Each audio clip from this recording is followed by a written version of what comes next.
winter's night, but my heart still aches for those who fight for freedom's flame in the darkest light. True freedom fighters, the Mavericks we praise, blazing their trails through shadowy days. They stand unbroken, their courage shines for every soul, for all mankind. All I want for Christmas is freedom, for every maverick to lead the way. Goodwill toward men, let the light begin, and a brighter dawn for a brand new day. Break the chains of tyranny, let the world hear our rights are from a higher place, so clear. All I want this Christmas, my cheer, is freedom for all, far and near. The battle's not over, the war still calls against those who build oppression's walls. But the maverick spirit will never fade, a beacon of hope through history's blade.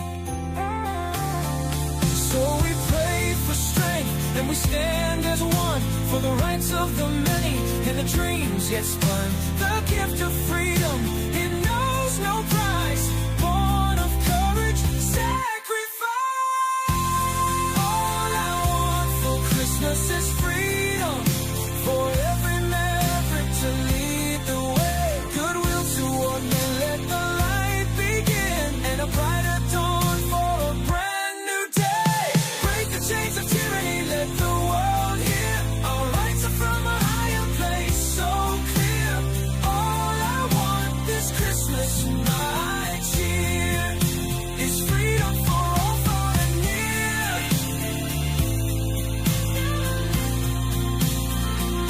Let's honor the brave, the fearless, the true, the mavericks who dare to break through.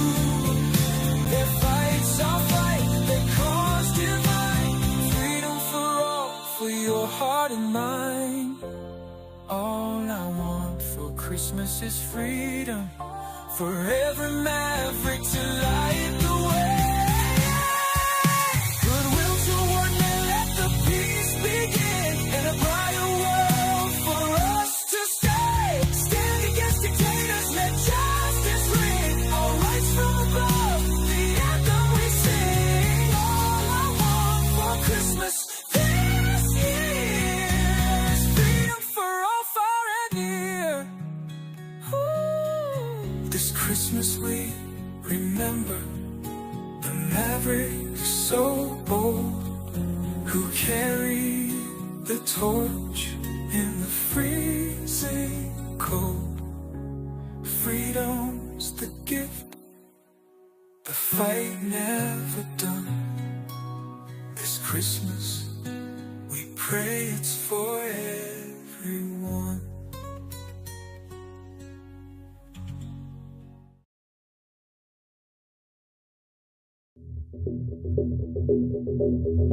Greetings, Mavericks and new viewers.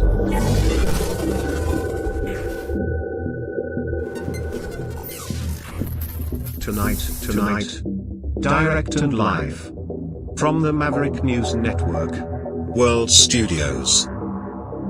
This is Maverick News with Rick Walker.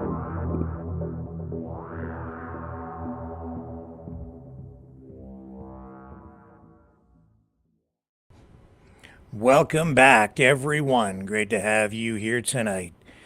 Christmas is just around the corner, isn't it? We're kind of right into it now, into the final stretch. But man, the world could sure use a lot more peace. Yeah. Christmas terror attack in Germany. Joseph Leonard is going to be by later in the broadcast to talk with us about that. As you probably know, Joseph has unique insight into these things, the author of a book called Terror Strikes, He's studied terrorism, and he'll help put this into proper perspective for us tonight. Also, Justin Trudeau. He's done. It really is that simple now, because Jagmeet Singh says he will vote no confidence when he comes back after the Christmas break. That means an election is imminent. Even though Trudeau shuffled his cabinet today in a desperate attempt to cling to power. And Pierre Poilievre upstaged Trudeau in spectacular form all day long. I don't know if we're broadcasting out to all the proper platforms tonight. Looks like things are a little wonky on the technical side here, but hopefully, well, we've got people in the chat, so I guess we're firing up on YouTube. I guess it's there. Just some of the controls aren't set right. Nevertheless, we're going to dig into it on the other side of this. You know, someone very profoundly once said many years ago that if fascism ever comes to America, it'll come in the name of liberalism.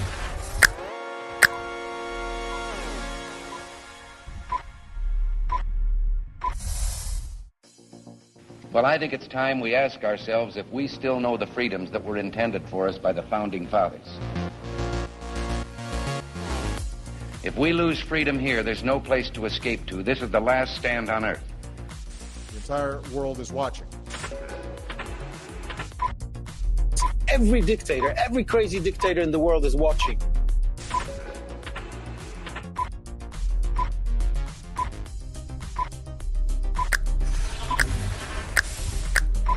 The world is watching. On TV. The entire world is watching. On social media. But the entire world is watching, and yes, they are seeing what we have apparently bravely been willing to say that others are thinking. Stand for freedom. Literally stand for freedom. Let's get this done. The entire world is watching. We're at war with the most dangerous enemy that has ever faced mankind in his long climb from the swamp to the stars. Maverick News. Maverick News. Maverick News. Let me have more control of my own destiny. The world is watching.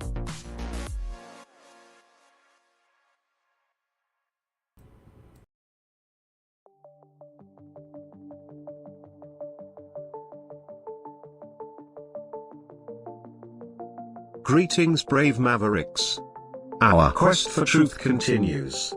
We go beyond fake news. Together we expose propaganda. Together we pull others out of rabbit holes. We are maverick thinkers. We are all unique individuals. Defenders of individual rights and freedoms. Credible. Trusted. Grounded in reality. Maverick News. Maverick News. Defending free speech. Free speech. Donate at freedomreporters.com. Do it now. Tomorrow may be too late. Maverick News. The world is watching.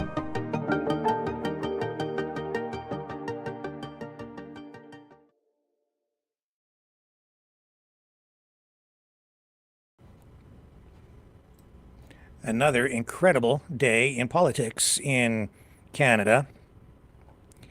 Truly an amazing day.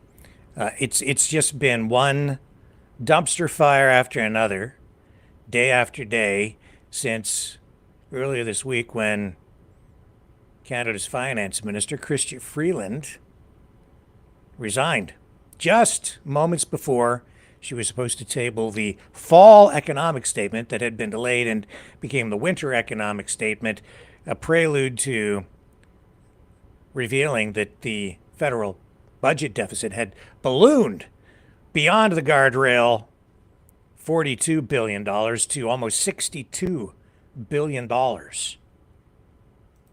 which for Canada is massive, a record. So Trudeau has now shuffled his cabinet. Did that today because with the defection or the resignation of Freeland, it brings, I think, now to 9 the number of high-profile cabinet ministers who he has lost over the past about 6 months or so. So he has now added 8 Liberal MPs to his front bench and reassigned 4 ministers in a significant cabinet shuffle. This comes in the wake of this whole challenging week for the federal Liberals, aiming to inject some stability into their government just 1 month before President-elect Donald Trump takes office. However, before the shuffle could even take place, Trudeau faced a critical blow when NDP leader Jagmeet Singh declared his party will now move a motion of no confidence in the new year. Following this, Conservative Party leader Pierre Poilievre has also announced he will request Governor General Mary Simon to recall the House for a confidence vote. This means Trudeau is done. Here, look at this. Look at this. I've got the letter from Jagmeet Singh and the reaction all in one fell swoop.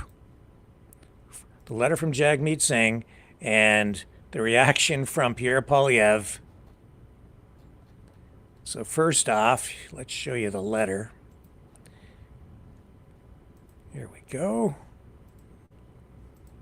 It's a big deal, folks, because Singh has been the guy who has been propping Trudeau up, the Trudeau minority government. There it is. There's the letter. And he says right there, the Canadian dream is a good job that gets you a home and a fridge full of groceries with enough left over to save for vacations. A country where health care is always there as soon as you need it. I believe every Canadian deserves that. He goes on and on and on here. And he talks about how he earlier had asked for Justin Trudeau to resign. And he should, because he can't fix healthcare, he says. Singh also says he can't build homes you can afford. He can't lower your bills. And then he says the next fight is a big one. Pierre Poilievre and the Conservatives will give CEOs and big business anything they want and make callous cuts to pay for it. They will cut healthcare, childcare, housing, and people's pensions. And he says Canadians can come together and build a country where we take better care of each other, a country where we create good jobs, stand up to the threats of Trump's tariffs, and where everyone has a chance to succeed. I will be working hard, he says, to build a movement that can win in the next election. Join me in this fight, blah, blah, blah.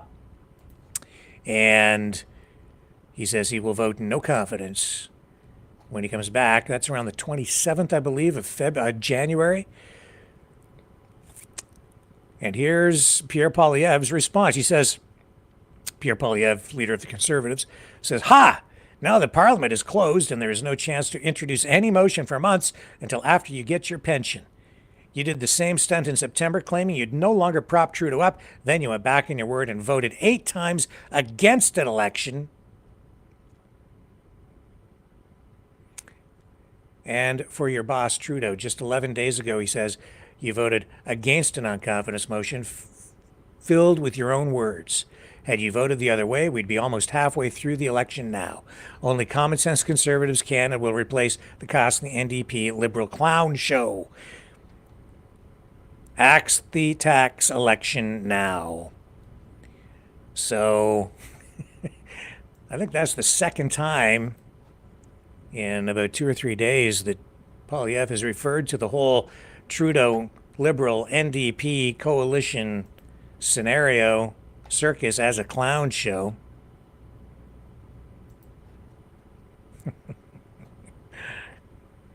So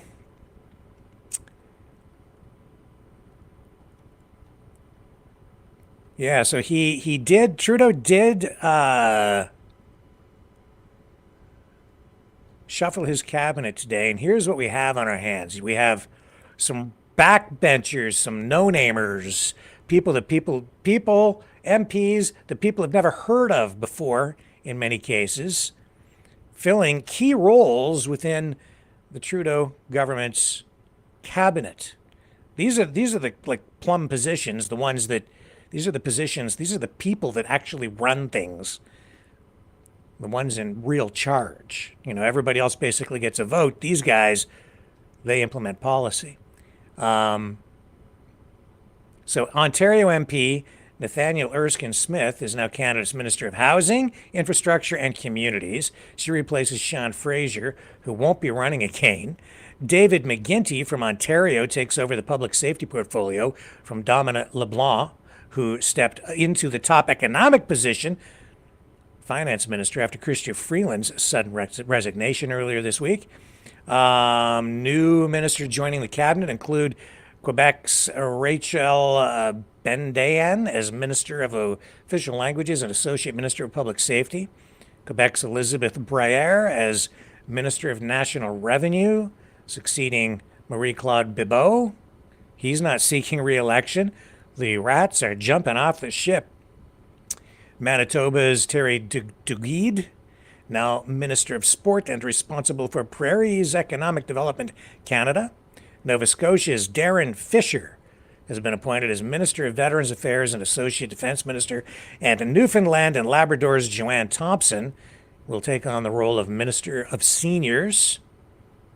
And Ontario's Ruby Sahota will become Minister of Democratic Institutions and is responsible for the Federal Economic Development Agency for Southern Ontario. Now, current ministers reassigned include Anita Anand, who I think will be a contender for Trudeau's job if he steps aside, as I think he probably will. And she is now Minister of Transport and Internal Trade. That frees her up from her dual role as Treasury Board President. And we have Stephen McKinnon, who retains his labor portfolio, but also takes on employment, workforce development, and official languages. And Jeanette Petipas Taylor stepping into the role of Treasury Board President. So Trudeau has maintained gender parity in his cabinet, which he has made a priority. It's not a meritocracy necessarily. It's about quotas in many cases, with 19 men and 19 women, not including himself. However, this shuffle did not include Mark Carney, despite speculation. Former Bank of Canada governor, some people thought, even though we heard yesterday that he would not take the role, some thought he might actually be assigned the finance minister's position. So with Trudeau choosing not to take questions from reporters after the shuffle and having canceled recent end-of-year interviews, his future as leader remains a hot topic tonight. At this post-cabinet shuffle press conference, new and reassigned ministers faced questions about their confidence in Trudeau, and Trudeau himself was conspicuously absent. I'll play a little bit from the news conference. Trudeau was not there. He was in hiding, avoiding questions from the media today. We wanted to express our solidarity with the Jewish community. Our hearts and thoughts, prayers are with them at this difficult moment. We'll have more to say about this in due course. So on that note, we turn it over to you for your questions. Bonjour, la question, Monsieur McGuinty, est pour vous. Mr. McGuinty, we have a question for you. Are you going to be responsible for the border as Minister of Public Safety?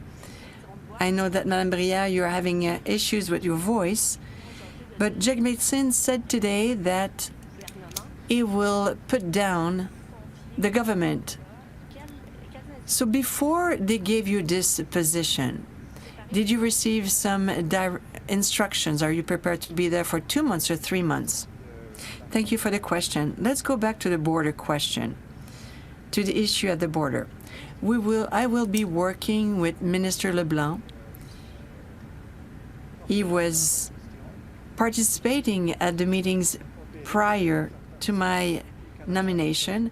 I will be part of the Canada-US Committee. We will put into place the plan that was distributed this week. So it will be a shared responsibility with Mr. LeBlanc. I have to learn a lot. I have my deputy minister, and there's also Minister LeBlanc who've been tackling this issue for many months. We will be working together. And like I said, this is a Team Canada approach. We will be more than one minister, and some of them are behind me. We will do our best to tackle the challenges with the new Trump administration. Follow-up question? So how long will you stay in position? You will be receiving all of the information during the Christmas holidays. Actually, we're there to govern. We're there also to... Well, we're very experienced ministers, and we will be fighting for Canadians as long as needed. I don't know. You've got parliamentary issues are very serious. Much weaker team we will now. Continue to heading offer into these negotiations. Solutions.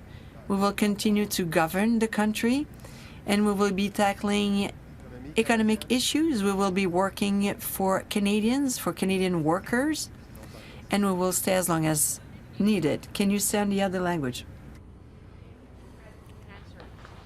What you're seeing today is a cabinet full of new energy, obviously coupled with experience and competence with all of my colleagues. For my part, the economy, jobs, workers, that's going to be my focus.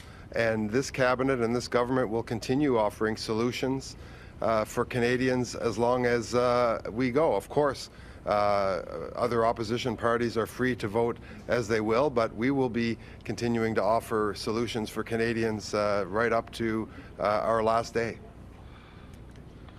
Hi, Ministers. Laura Osmond with The Logic. My question is for Minister McGuinty. I wanted to dig in a little bit deeper on your role in terms of U.S.-Canada relations. Chrystia Freeland and Minister LeBlanc work quite closely on that file. What do you see your role as being in terms of leading the government's efforts against the Trump tariff trade threats?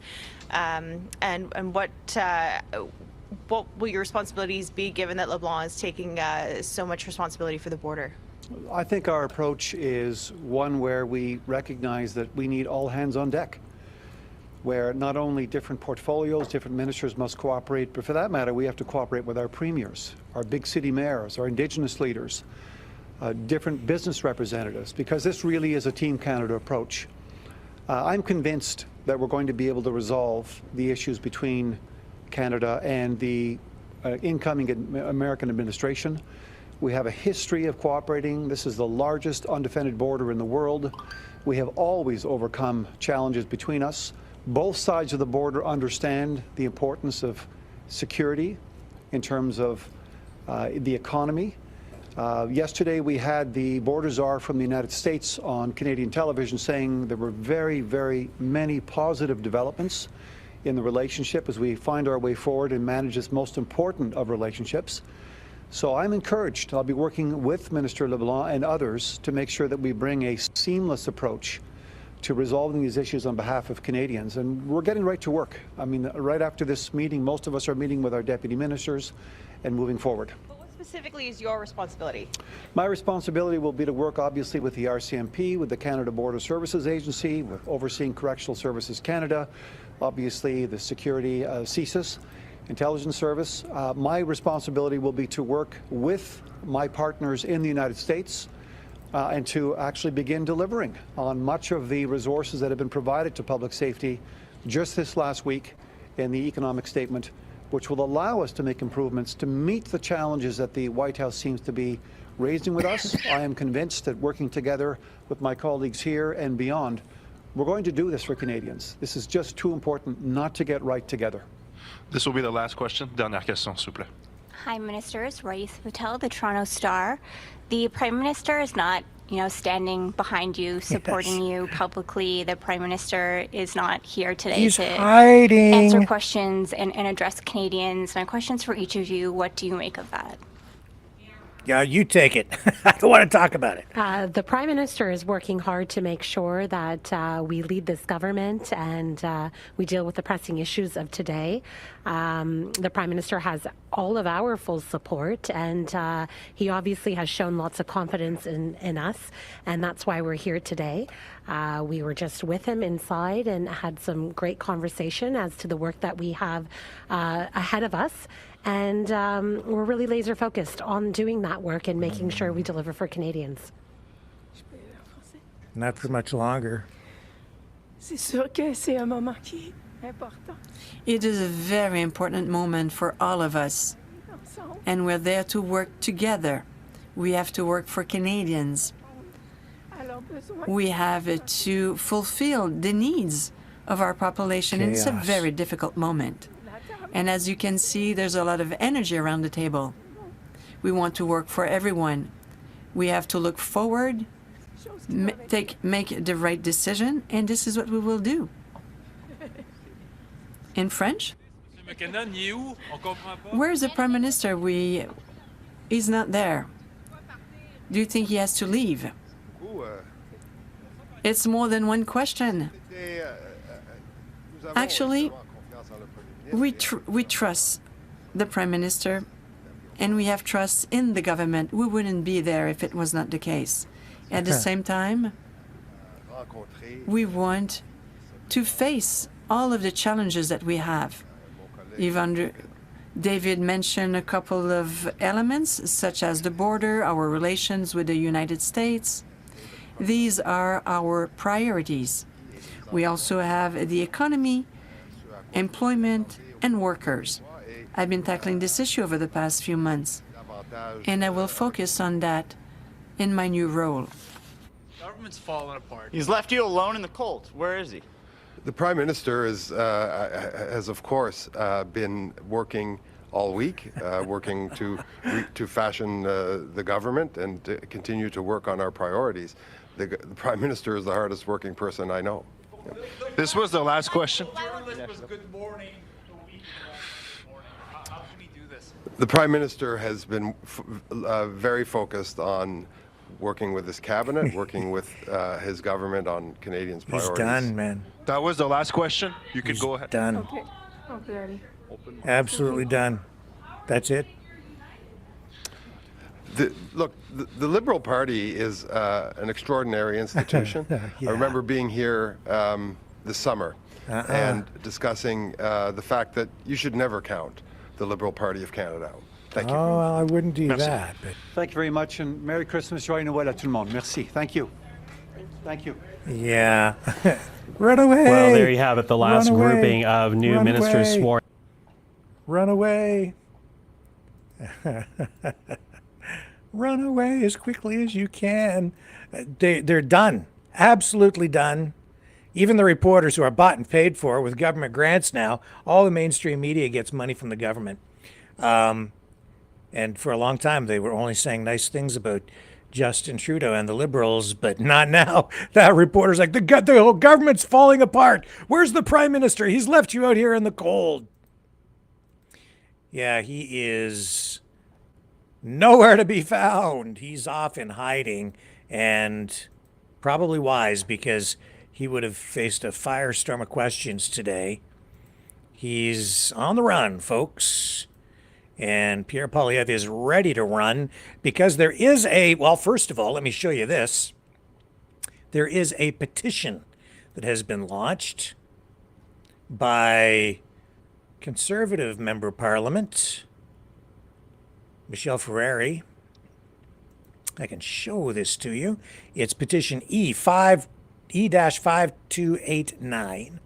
Some people phoned here last night and said, Rick, you have to tell people about this petition. It's Canadians demanding an election, saying we've had enough. And it's Michelle Ferrari. Also, I think the media outlet Northern Perspective has taken the lead on trying to promote it. And a lot of people asked us to let people know about this too, which we can do. You can just type in petition E5289 or Canada election petition. It'll come right up in the search engine results. I'm going to post it here in the chat, the link. Here we go.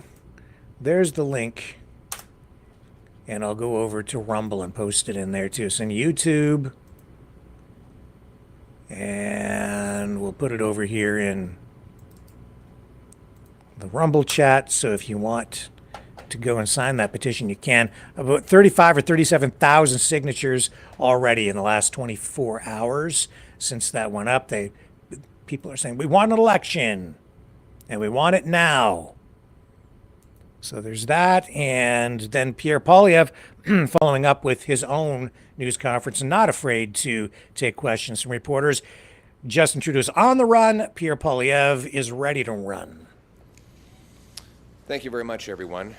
Today we saw the next episode of the chaotic clown show that is costing Canadians after 9 years of this NDP Liberal government.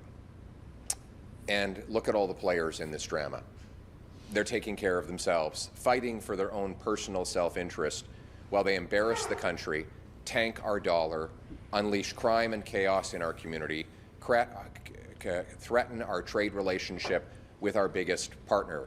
Let's go through these players. Justin Trudeau, who egomaniacally holds on to power even though 80% of Canadians want to fire him.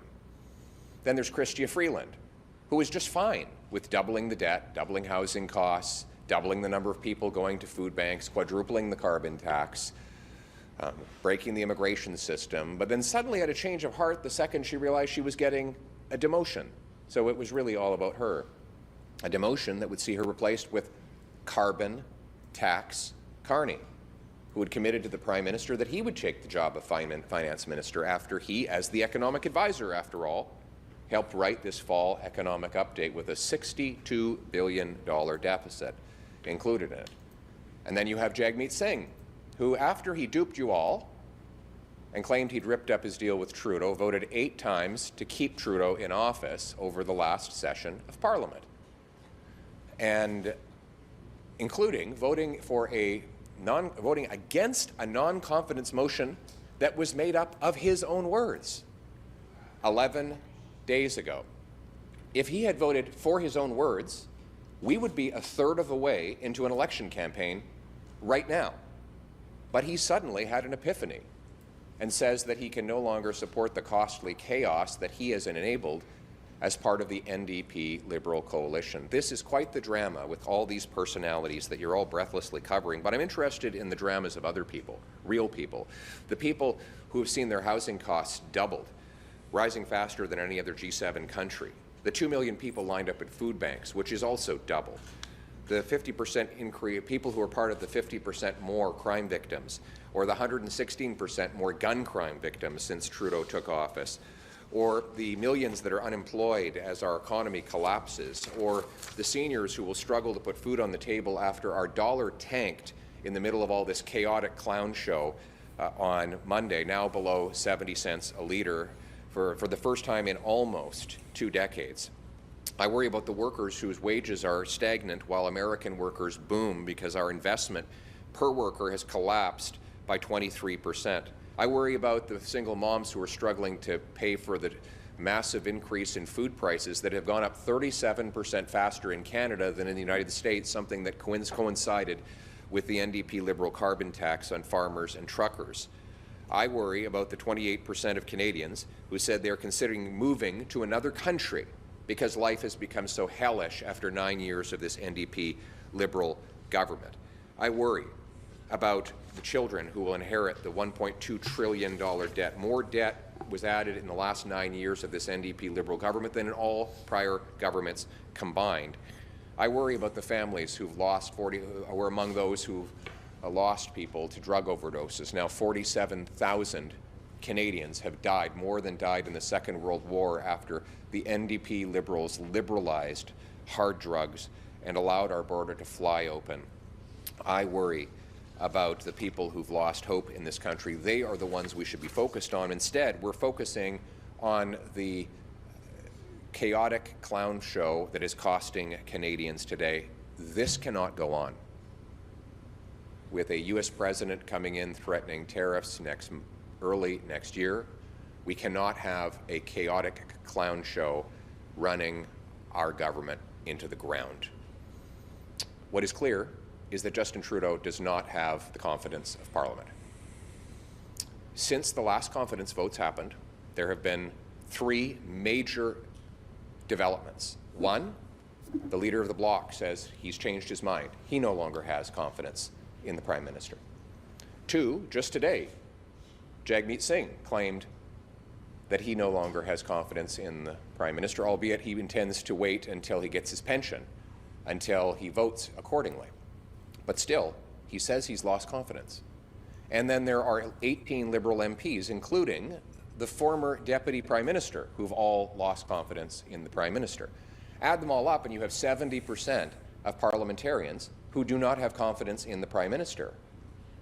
And in the middle of a trade, border, crime, and cost of living emergency. This cannot go on. And that is why, in just a few moments, I will be writing the Governor General, asking her to urgently reconvene Parliament and require a non-confidence vote so the Prime Minister can judge whether he stays in power, continuing to ruin our country, or whether we get an axe the tax election to allow Canadians to take back control of their lives and their country. With a Prime Minister who can take back control of our borders, our immigration, our spending, our cost of living, who will get rid of the GST on new homes and axe the carbon tax to bring down the cost of living, to show a strong, smart presentation to the incoming president with a new Prime Minister that has the brains and backbone to put Canada first. Thank you. Comment vous allez faire pour convaincre le gouvernement? Il n'y a rien qui l'oblige à vous écouter. Comment vous allez faire pour la convaincre qu'elle doit rappeler le Parlement? Elle a une responsabilité de rappeler le Parlement parce que le Premier ministre a perdu le... Let's pull out of this. Let's bring Joseph in. He's there. Are you alive, sir? I think I kind of caught you off guard bringing you up on the screen. Yeah, I wasn't quite ready. And I got to tell you, my friend, I am exhausted. You know I have health problems. Last several days, my sleeping patterns have been all screwed up and whatnot. So I'm mentally and physically exhausted. But while I could make an excuse and take a break, and granted, we all need breaks every once in a while, right? What time's the Argos on? What time's the Ticats on? What time's the Maple Leafs on? That's not a problem unless if it's every day. Like, oh, tomorrow I'll do something. Then tomorrow, oh, tomorrow. Excuse. And not doing anything. So while I could have went to the show and saw a movie and came home and go to bed, things are too important going on right now to do that and not come on and talk these things with you. Like, I shot off a few emails earlier today. Well, again, I have health issues, so I'm not going to ask of your audience to do anything beyond what I'm able or capable of doing. I sent some emails. All right. I made some phone calls. I'm not asking anybody in this audience to go out in the cold and protest. Stay on your couch. Have any of you in this audience, and it's not as if they don't get upset from time to time, but I can guarantee on social media tonight there will be people attacking me for daring to ask this question. Because if they don't then aim their anger at me, they'll have to admit to themselves the answer to the questions I'm about to ask are no. Who in your government did you call today? Who in your government did you email today? If you emailed somebody, prove me wrong. Forward it to me. jleonard@terrorstrikes.info. If you're going to email on Monday, carbon copy me, jleonard@terrorstrikes.info. But I guarantee some are going to be all upset because did you email today or call? Yesterday? Anytime this week? How about this month? At all? But I whined and moaned online on social media as if that did anything. Now, 2 seconds. I was actually, before you brought me on, Googling PM Trudeau's email address. Unfortunately, it's a form. I couldn't get an email, or I'd give his email out. So copy me on an email, right? 2 seconds. Type him in, the address, subject, resign, body, resign, enter. 2 minutes of your time. I'm not asking you to go out and protest, but can you take 2 minutes to send an email? But okay, so a lot of this is happening. Not all. It's not entirely because of Donald Trump, but a lot of this is happening because of Donald Trump and this 51st state stuff. And the last time we spoke, you said that you thought Trump had gone too far, and then he continued to do it.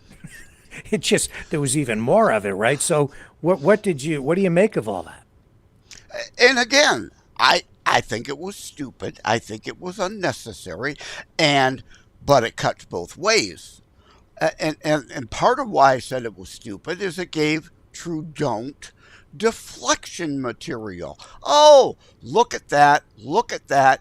Don't look what I'm doing. Don't look what we're doing. And then Trudeau, I forget what he said, attacked American citizens, U.S. citizens the other day. It's like, whoa, wait a minute.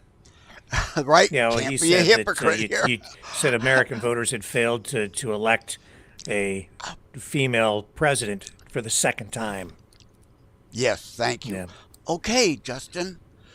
You had a female prime minister for what, 6 whole months? And then you swept her aside. Has there ever...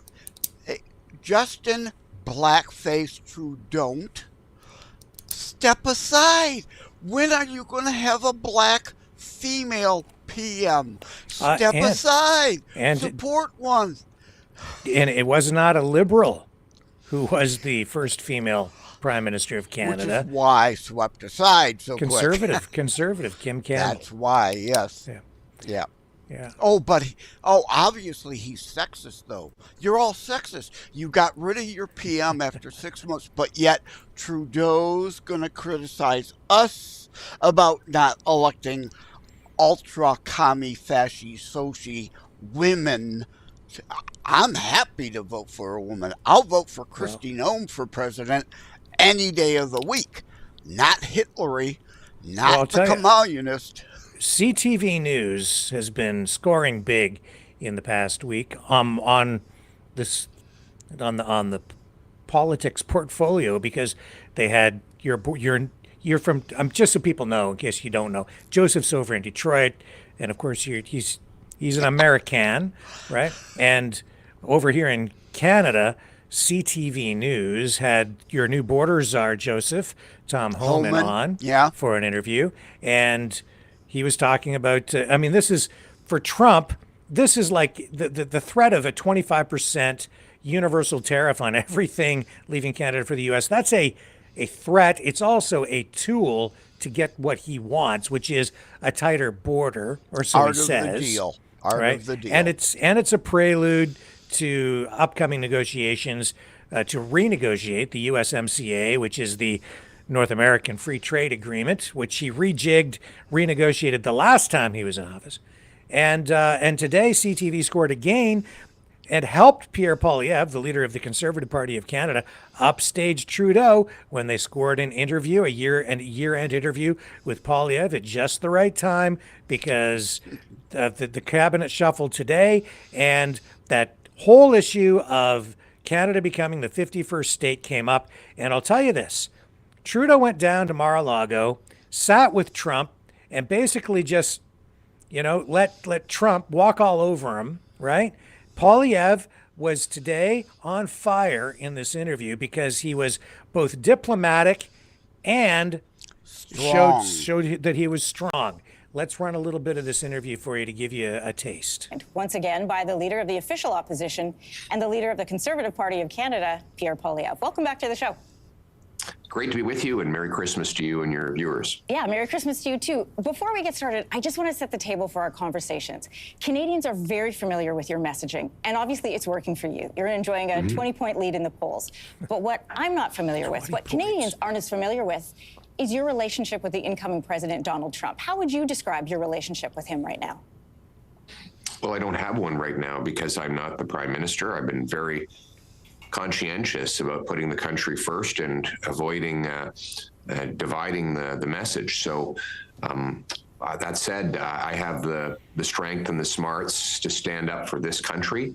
And my message to incoming President Trump is that first and foremost, Canada will never be the 51st state of the U.S. We have a heroic history, a great people, and a very proud future ahead of us. And the president has raised concerns about our border and the government's destruction of our military. Well, we should reinforce our border to stop fentanyl, guns, stolen cars, not just for President Trump, but for our own people after 9 years of Trudeau losing control of the border. And we need to rebuild our military to protect our continent and our country against Chinese and Russian submarines and spy balloons, terrorists, and other risks, and we should rebuild that military with a warrior culture, not a woke culture. Finally, on the trade issue, what I'd say to President Trump is, look, yeah, we have a trade surplus with you, but that's because we're basically donating you our raw materials and letting American workers profit from $100 billion of underpriced Canadian oil and gas so they get the money and the jobs. I would be more than happy to bring that home, and that's why I will repeal all the insane anti-energy and anti-resource laws the NDP Liberals have passed so we can liquefy, upgrade, and transport our own natural resources and bring powerful paychecks home for our people. What would your approach then be, Mr. Poilievre? Would it be more like Premier Ford, who says, look, retaliatory measures, we're going to turn out the lights if you can't negotiate with us fairly? Or would it be more like Premier Smith, who's saying, look, whatever you need at the borders, we'll even make our own security team if it will help with tariffs? Which approach seems more fitting with yourself? Look, President Trump is a deal maker. He's became a highly successful billionaire in the most ruthless real estate market in the world, New York. So he wants a deal, and my belief is that he wants America to win. There's no question. But I want to show him that Canada can win at the same time. He will put America first. I will put Canada first, which is new and different. And I believe that we have overlapping interests and values. And I can say to the president, look, if we get richer in Canada because of our trade with you, we'll have a bigger, stronger military that protects your northern flank. We'll buy more of your goods, and we'll supply you with the strategic minerals you need to secure America. So in other words, we can both put our respective and separate countries first while ensuring that both sides of the border win big. I know you value common sense with the Conservatives. Common sense, if you're looking south of the border, would say maybe don't put 25% tariffs on your largest trading partner. That's right. Tell me That's more. not common sense. Yeah, so tell me more again about this common sense of the Conservative versus America first. Like I said, I'm Canada first. I'm going to be fighting for our country.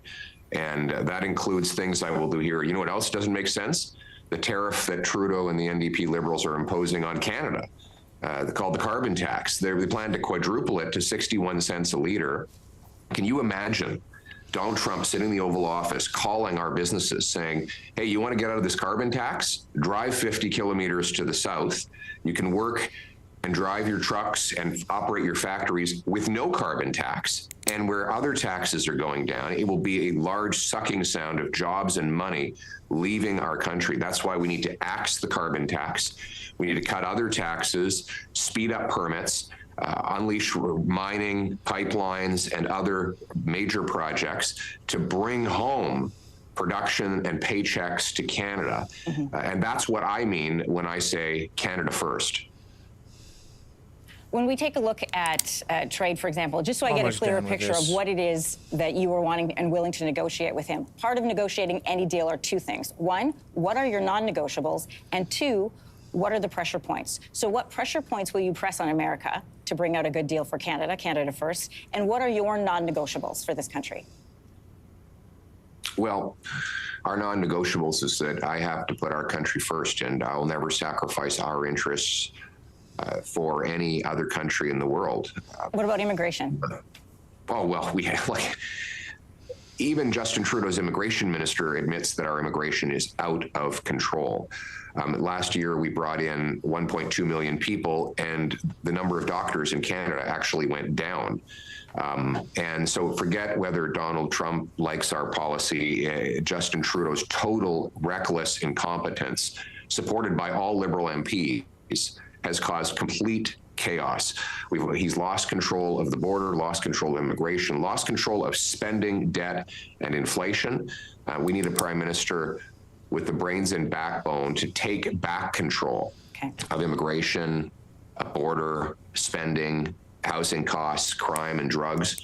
And that's why we need an axe the tax election as soon as possible. Sorry, and again, your non-negotiables and the pressure points you're willing to push. Well, just answered your as I question. said, we're not going to compromise anything that hurts to hurt our country's security or economy, period. And we shouldn't have to, because our interests are aligned. What are the negotiating tools I have? Well, I can say, look, Mr. President, if you try to cripple our economy, obviously we would have to respond with counter tariffs that will hurt on the American side. Your workers will lose jobs because they will no longer be able to upgrade our natural resources, and higher gas prices would result, even though the president has promised to cut them in half. So those are all reasons for him not to do it. On the counter point, I'll say, look, Mr. President, I know what you want. You want your northern flank secure. You don't want the risk that Chinese and other military assets are floating around in the Arctic, threatening your continent, your country and our continent. You don't want terrorists coming over the border. A strong trading relationship will give Canada a powerful economy that funds a growing military with a stronger presence in the north, an ironclad border that keeps terrorists, drugs, and guns from flowing across. And that will make America secure, and it will make both our peoples richer, safer, and stronger. Just so that I have. Okay, enough. Yeah, Joseph, what do you think? I wrote down 4 points. But first, let me say, nothing he said threatens or upsets me. Not in the least. Right? 1 point. If you're only going in with carrots, you're a moron at negotiation. You've got to have carrots and sticks. He outlined that. Point 2. It can be a win-win for both. So, right? He sounded like Ross Perot in the 90s, and Clinton, and the NAFTA farce.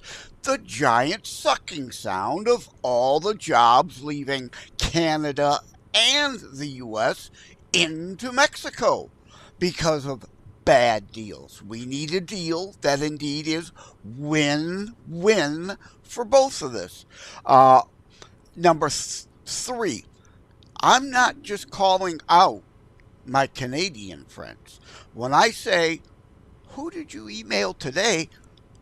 There are U.S. citizens watching right now. I don't doubt. Right? Who did you email? Who did you call?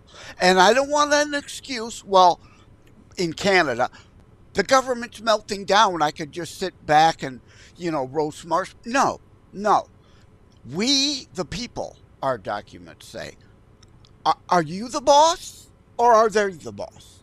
Don't send them your thoughts.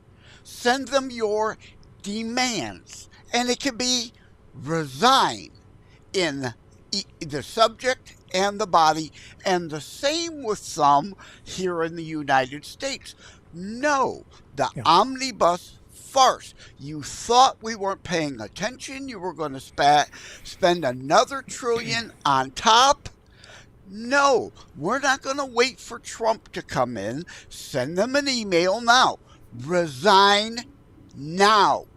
Get out now. You're done. We are in charge, not you. And then lastly, right, I'm not asking anybody to even get off their couch. You showed the petition. I started a We the People demand list, a new contract with America at change.org or beforeitsnews.com. You can find it. Sign the petition. What does that take you? 2 seconds? You don't have to get off your couch. But you're already online whining. How about doing something that matters? And don't say, oh, my sending an email or making a phone call doesn't matter. It does. Like I emailed Turtle, Senator Turtle, Rhino, Kentucky, minority leader, right? We've been trying to get him out for ages. And I did that. Resign. Get out now. Enough. We're not going to let you stay. You've overstayed your welcome. Okay. Resign. Okay, I got it. I've got it. Okay.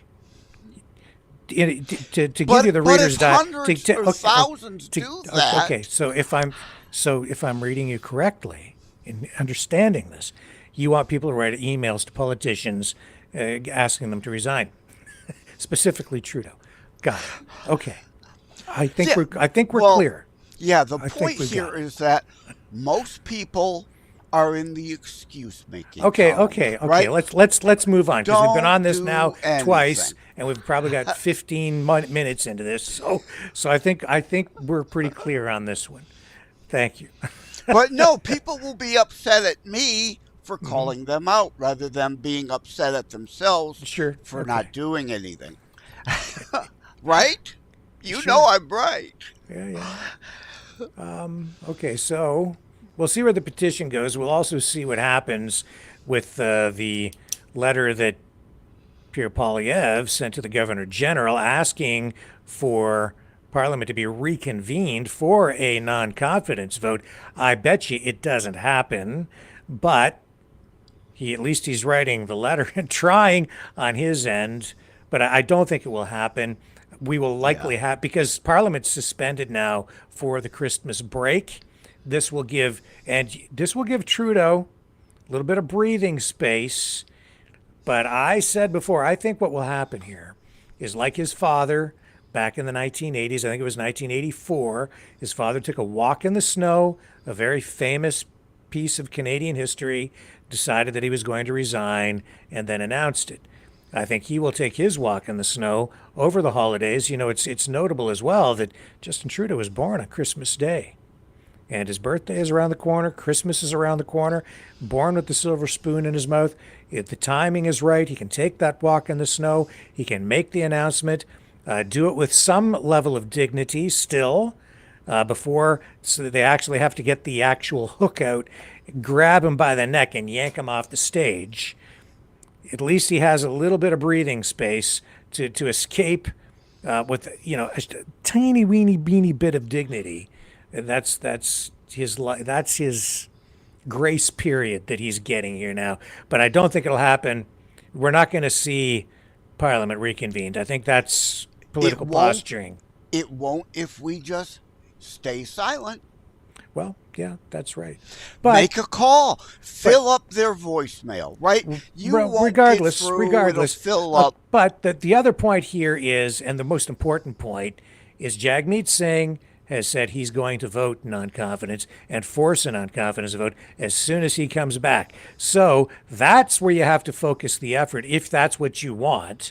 Is if you want that to happen, then you need to be putting pressure on Jagmeet Singh and the NDP to do that, because he's the guy who has been propping Trudeau up. Put the pressure on him to actually do what he says he's going to do this time, because every other time he's said he would do that, he didn't follow through. Right. So this time he wrote the letter. It's in ink now and in digital form online. It's supposed to happen. He says it's going to happen. He's done. Trudeau's done. It's coming. I told you all. I told you. over and over and over and over and over again. My guess was we will go to a spring election. So here's what happens, okay? Singh does this end of January, January 27th, I think. So around the 27th, 28th, that is what happens. A non-confidence vote, and the negotiations with Trump are then already underway. Canada then, Trudeau's forced to resign, go to the Governor General, dissolve Parliament, and call an election. Now, the question is, will he be given any more time to step down as leader?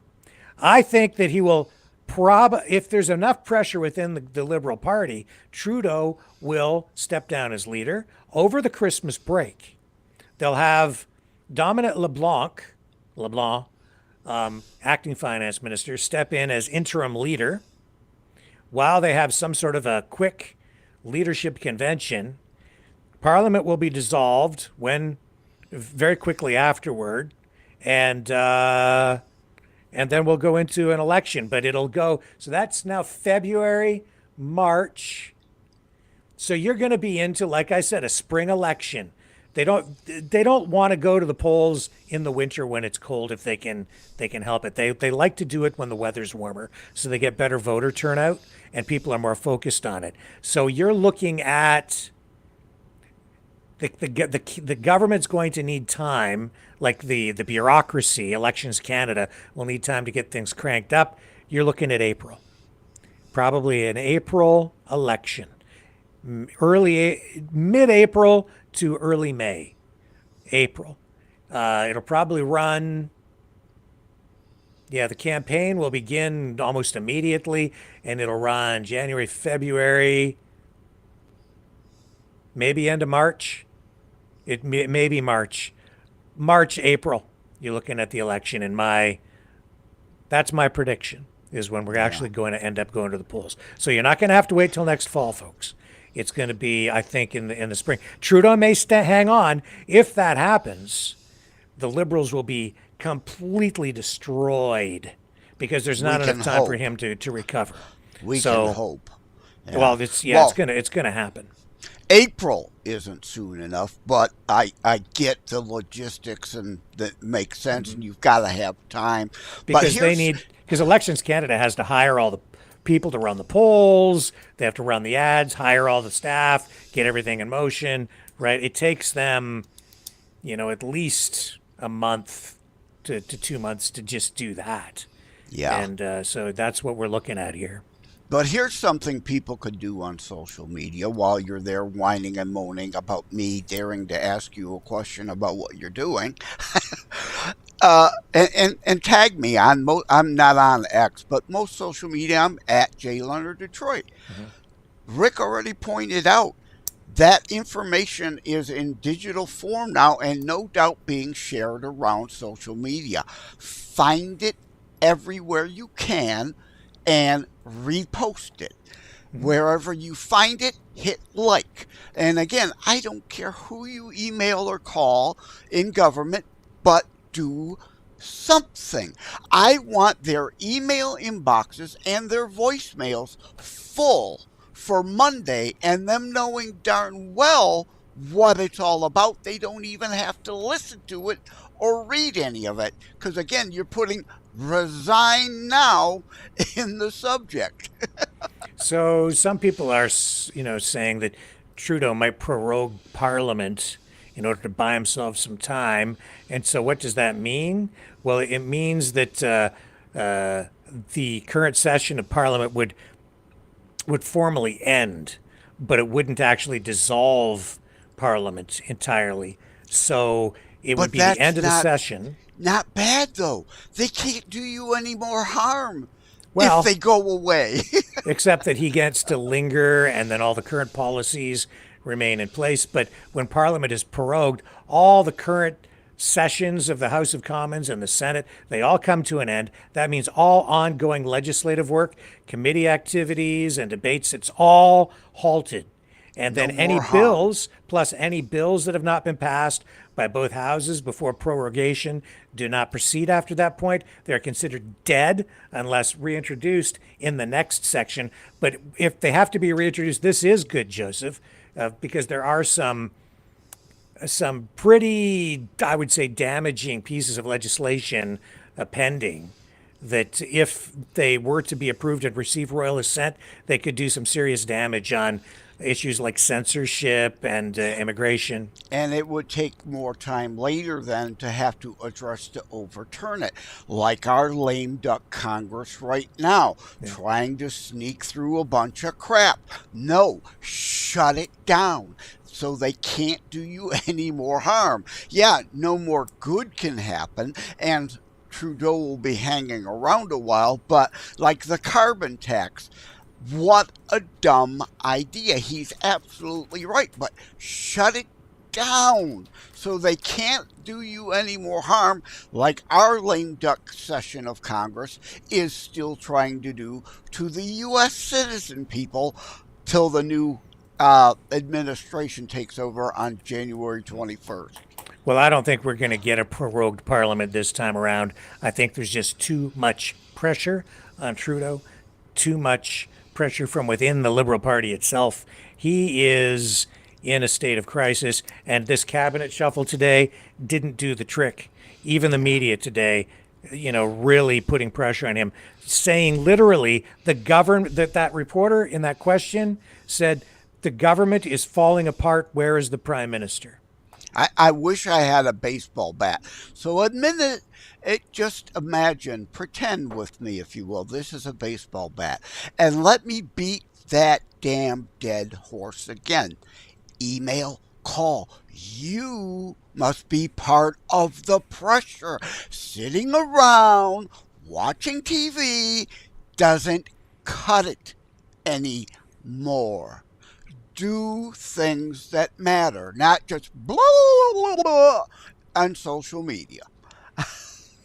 Okay. Did I beat that horse enough, Rick? Well, in the last 24 hours, that petition, as I said, about 37,000 signatures so far. And sign it. So, While you're out there, sign that petition. Go to change.org. I don't care if you're Canadian, not U.S. Sign my We the People demand list for changes. That's the wrong word. I don't want change. I want restoration. So there's that petition. Should we start our own petition here? Yeah, why not? Go to change.org, start a Rick Walker Maverick News petition. Well, what we there should do can't be enough of them. Well, you know what we'll do? We'll run a poll over the next day, and we'll gauge the reaction from people, and if the people here, the community, our Maverick family, decides that democratically the majority of people want an election, then we'll put a petition together and we'll have people add their voice that way too. So we can have to know that you are awake. No longer woke. Yeah. You're paying attention. You're not going to shut up. It's like the network movie. I don't want you to go to the window, open it, and scream, I'm mad as hell and I'm not going to take it. No, I want you to send an email and make a phone call, though. Sign the petitions, change.org. Well, I'm trying to maintain some degree of objectivity and be somewhat unbiased here. Well, you're trying to be a newsman. I'm not. I'm an opinionist. I'm an opinionist. That's and fine. I'm expressing my opinion. And darn it, again, if you're upset at me for being upset, I think you're really upset at yourself, aren't you? For asking the question, what are you doing other than whining? So do you think Trump's approach is working here? Well, I mean, hindsight is always 20/20. So at this point, you could kind of sort of say, well, maybe it's working a little, maybe it's helping, but it's still too early to say. And I still say, stop. We got too many more important things to be focusing on than getting into that principles, not personalities. Stop giving him the chance to deflect. You're only helping him. Stop. Okay, and here's a good clip that you're going to want to see. This one's fresh. This is senior Liberal member of Parliament, Mark Miller. Kind of like Rick at the local pickup bar, fresh. Sorry, no, here, you know check me. this out. Can't avoid the puns. Check this out. This is fresh. Here we go. This is Mark Miller. Well, Pierre Poilievre is pulling another one of his convoy moves. They tried that going to the Governor General and tried to turn some weird trick that somehow gets Pierre Poilievre where he needs to be. So it's another shtick. Is he going to bring donuts and coffee to the Governor General at the same time with his convoy people? I mean, this is ridiculous. So these are games. We have to be serious and make sure that we're focusing on the next 60 days. Deflection. Don't pay attention to the issue. Make it about his personality. So right? he's didn't answer the question. No, deflect. Yeah. Deflect, dodge, deny, distort, distract. Well, anything to avoid the actual issues. The tough questions he doesn't want to answer. Did you see that clip of Ben Shapiro talking about the Trump strategy dealing with Trudeau and commenting on Trudeau's visit to Mar-a-Lago? This is actually pretty funny. I like Ben, but no, I have not seen this. All right, so here I'm going to run this. This is why I say, what do you think of the Trump strategy? Is it working? Shapiro thinks so. The tariffs are really designed not because tariffs are like fun and games. Tariffs are designed for President Trump as leverage. There is no one in the history of American politics who has used leverage better than President Trump. Right? He uses tariffs as a way of threatening countries to do what he wants. So I'll give you a story. I won't give you the source on the story because I don't want to betray confidence. But it's a great story, so I'm going to tell it anyway. Okay, so this is a story I'd never heard anywhere before. Here's the story. President Trump's meeting with Justin Trudeau, who may or may not be Fidel Castro's son. In any case. And by the way, he's totally Fidel Castro's son. Anyway, he's meeting with Justin Trudeau, apparently, during the first administration. And he is asking for a bunch of things, right, for Canada to do. And Trudeau doesn't want to give all of them. So Trump says to his people, bring Justin here, bring Justin to me. So apparently they sit across from one another. And Trudeau is talking with the president, and President Trump says, Justin, I want you to tell me, if there were one thing I could do tomorrow to completely wreck the Canadian economy, what would it be? And Trudeau goes, well, I mean, Mr. President, there are a lot of things. You're a very powerful country, but, if you tariffed our cars, it would be really, really bad. And Trump goes, Justin, I want to teach you a lesson.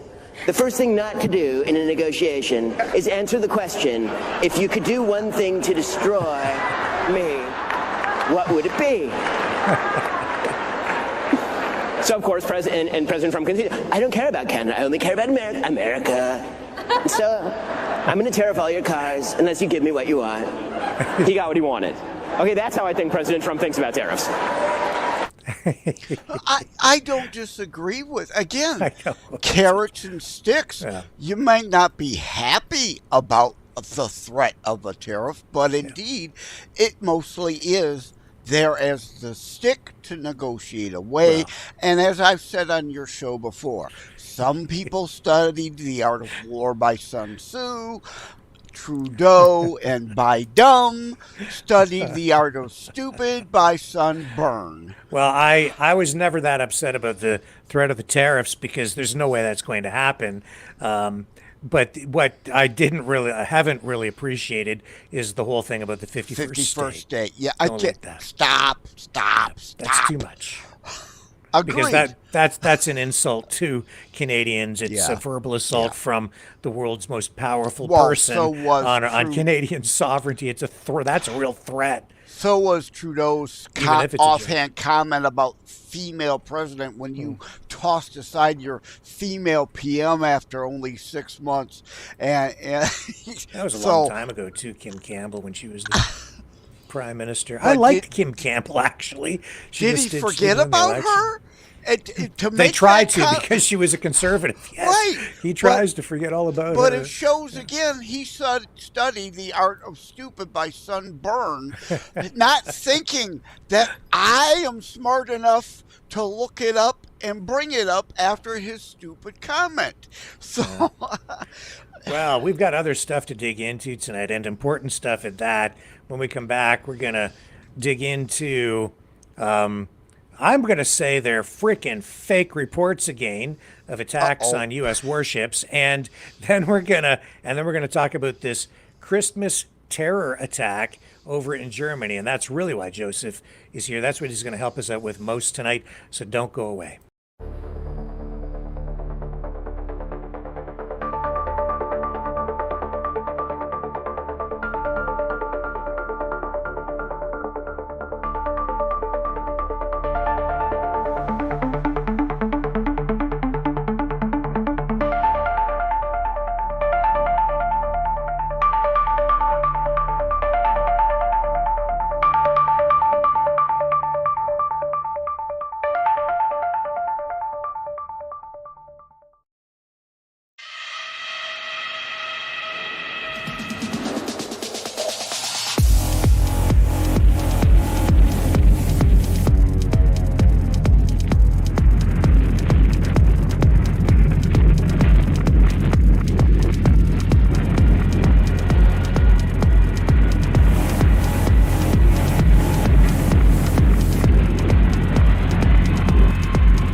Maverick News. The world is watching.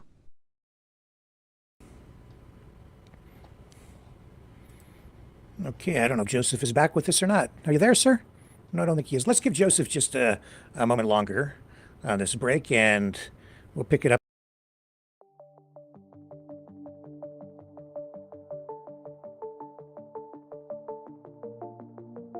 Greetings, brave Mavericks. Our quest for truth continues. We go beyond fake news. Together we expose propaganda. Together we pull others out of rabbit holes. We are maverick thinkers. We are all unique individuals. Defenders of individual rights and freedoms. Credible. Trusted. Grounded in reality. Maverick News. Maverick News.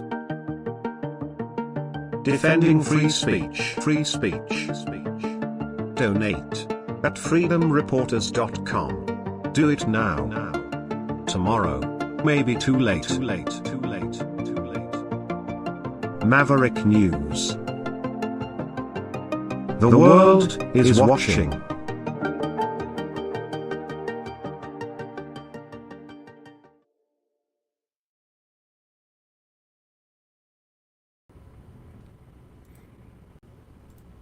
Okay, let's bring Joseph back in. There you are, my sir. apologies again. I am just wiped out. And when you started the break, I should have made the run for the potty break and didn't think of it till halfway through. And then I come back and there you are on screen. All is well. And then one other last thing about the last segment. But yet I'm a Trump cultist. Or there will be others who will say, because I dare criticize Trump, I'm anti-MAGA. It's like, you're not a serious person. I'm dealing in principles, not personalities. Okay, so let's get into these stories here. Russian forces are still continuing their push in Ukraine. We have reports tonight indicating an increase in shelling in the Donbass region. Ukrainian forces are reportedly using high-precision glide bombs provided by the U.S. for strikes in the Kursk region. and there has been a significant escalation in fighting around strategic cities like Pokrovsk, which holds important rail and road connections in the Donetsk region. Russia tonight posting video of what they say are strikes against the control room of Ukraine's secret service. Let me show you the video. Now keep in mind this is Russian video, and I do not know. I'm thinking this is accurate. I think this is real. I think it is accurate. Here we go. Let me just show you. Computer's a little sluggish. And there we go. This is what they're saying. So, pretty serious damage there. I don't have information on possible casualties. Yeah, or deaths, what, I don't know. What is actually what. Again, all sides in a conflict engage in propaganda. And again, it goes back to art of war versus art of stupid. Zelensky recognized he had to hold some cards going into negotiation, so he pushed into Russia. Good move. Putin, do you expect him to roll over? No, he recognizes he has to push back as hard as he can to hold more cards when the time comes for negotiation. But the bottom line is Putin will lie again. He will make another Budapest agreement and ignore it and invade again the next time a weak president, another Democrat, is back in office, like he did into Crimea under Obama and expanded the Ukraine invasion under Biden.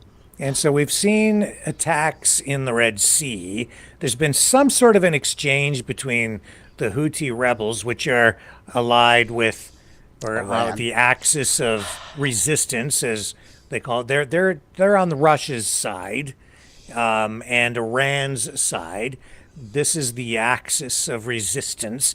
Iran, Yemen, Russia, resistance? China. That's what they're they call the aggressor. It. How are that's they right. the resistance? Yes, that's exactly right. They are the aggressor. So the Houthis are claiming that they've attacked and damaged the U.S. naval forces, and there's some sort of an exchange going on there. But the Houthis are saying they've damaged an aircraft carrier, and they've released video of this. But I'm calling it out, and I'm saying it's fake. It's fake, because they're recycling old footage of a ship that is not even a U.S. aircraft carrier. So Iranian media published this footage of a damaged and burning aircraft carrier, the Abraham Lincoln, but they're saying it was attacked decades ago. Yeah, it's not even that ship. It's that this is a different. This is the USS Bonhomme Richard, destroyed by accidental fire in July of 2020 while undergoing maintenance, and they've used this same footage before for other fake stories. But see, when you're not able to win Carrying the ship was estimated to be propaganda. Then you lie. You just make it up to make your own people feel better, I guess. Now, that's what they're doing. Yeah, might they have attacked or at least attempt to attack one of our ships over there? Possibly. Biden's weak. Would he do anything? Therefore, I have actually heard through back channels about it yet. Anything about such, let alone us doing anything in response? Possible. Not likely, not probable, possible. There's definitely been an exchange of some kind over there over the past 24 hours, but it's not that. And the U.S. has not been affected in a major way, as suggested by the Houthis and the Iranians. No. This is the whole thing, though, right? That we're in an information war, and they're just outright lying, as they've been lying about so many things. Their last dying gasps. Trump doesn't want to start any more wars. But we are returning to peace through strength. And if you're going to keep poking, you're going to get it back. We won't stand for it. Trump didn't want to go back into Iraq after Obama screwed it up and ISIS came back in. But Trump committed the troops and wiped them out. He didn't want to. Syria. There are still troops in Syria, U.S. troops. There were all through Trump's administration. He pulled them back, scaled it down to be protection for Israel's northern border while that civil war is going on. He scaled it back. He didn't cut and run like Biden did from Afghanistan and hand over Bagram to China. He was never going to give that up. So I am with Trump in not wanting to start anything else, but by the same token, surrender isn't the option. You're going to poke us and provoke us. You're going to get it. And interesting tonight that the United States is ready to remove a $10 million bounty that it had placed on who is now the de facto Syrian leader, Abu Muhammad al-Jawlani, who is the head of the rebel group that is now in charge in Syria, or appears to be in charge after the overthrow of Bashar al-Assad earlier this month. But I'll tell you, it's a real mess in Syria, and well, Russia and Iran and all those aligned states who are opposed to the West sit there and blame everything on the CIA and the USA for everything that's gone on in Syria. It's the truth is it's a mess. You've got a whole bunch of different political factions, different even terror groups trying to assert control and take control of the country. And right now that's the guy that appears to be sort of coming into charge there. And this is Biden's weakness and appeasement again. I agree with Trump. We can't get involved right now. We've got to let things shake and settle a bit, see what happens. But our troops aren't going anywhere. And if speaking of troops dare go against us, we'll come in. And speaking of troops, it was I'd said here before, because the number was about 1,000 troops, U.S. troops on the ground in Syria, and now there's a couple of days ago the Pentagon came out, the Department of Defense, and said, oh, actually, in a news conference, we have about 2,000 there, which to me is not really a big deal one way or the other. It's 1,000 troops. It's not enough to. It's not. Yeah, it's it's nothing really. Still, it's teeny tiny, insignificant, and it's just to help the Kurds up in the northeast. They're just there as a support role, essentially. An Israeli protection tripwire. And the pro-Russian media's latched onto that, and they're playing that up like they have twice as many troops in Syria as they claimed. Oh, well, it's like they had one guy there, now they have two. Oh my God, double. It's a 100% increase, right? No, it's nothing. Well, people still don't understand. Remember Black Hawk Down, Clinton's farce in Somalia? We never withdrew our troops. They're still there. They were still there during Trump. He didn't withdraw them either. They're still there with Ethiopian troops fighting in Somalia at times. We're still there. We're in Syria. We're gonna stay there. We're not going anywhere. Now, I'd love to be able to bring all our troops home. That would be so great. But Fortress America stupidity ended at World War II. If we're not present, then we create the vacuum for even worse. It may be horrible and costly to try to maintain some things, but imagine the horror and the cost in blood and treasure when World War III, that we're trying to stave off with all these little skirmishes, actually does happen. And Armageddon and the book of Revelation unfolds. Imagine the cost then. So I may not like it, but again, art of war versus art of stupid. So this Christmas attack in Germany, we have video from a closed-circuit security camera. Viewer discretion advised. I'm going to run this. And then we're going to start to talk a little bit about it. Man. Here we go. All right, you ready? Okay, folks. This is what happened. Oh my God. This is a Christmas market.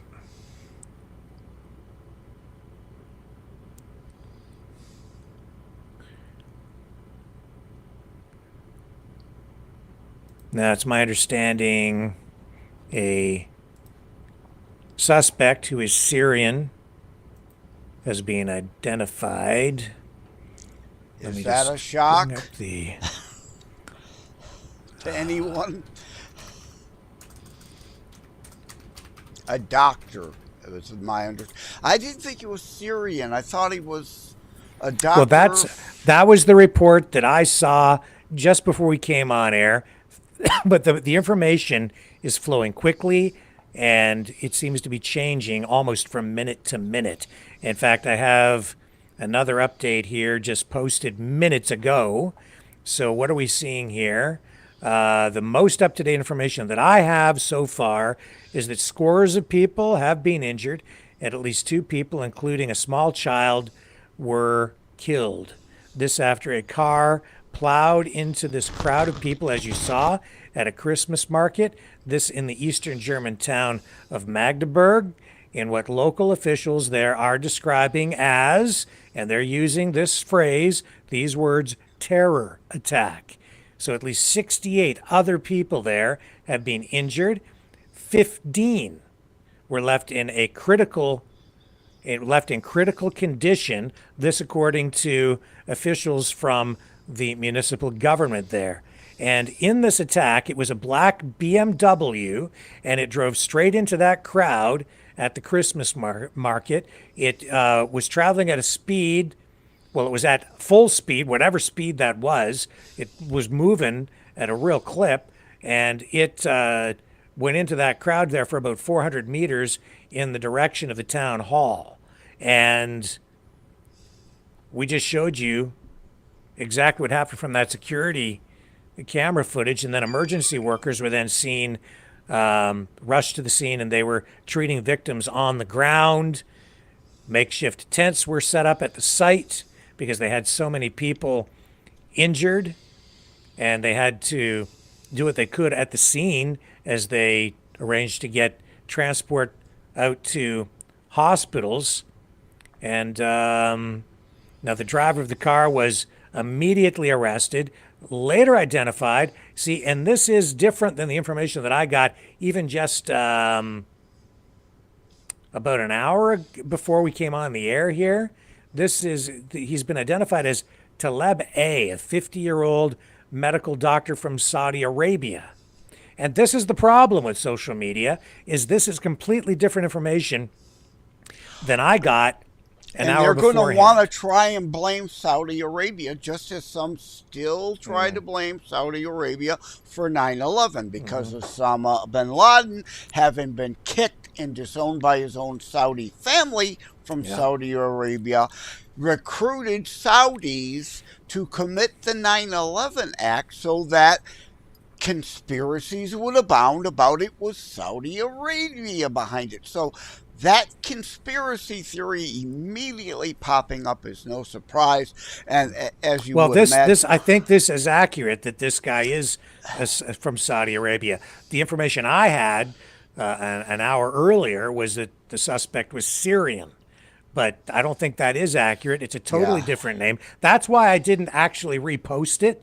I didn't say anything. I didn't put anything on social media. I was tempted to do something, but without more verification, and it was just being sent to me, and I was like, I'm waiting on this because I want to be accurate. Yeah. And then even just sitting here now saying, I believe he's from Syria, that appears to be inaccurate. Saudi Arabian, 50 years old. If that holds. Talib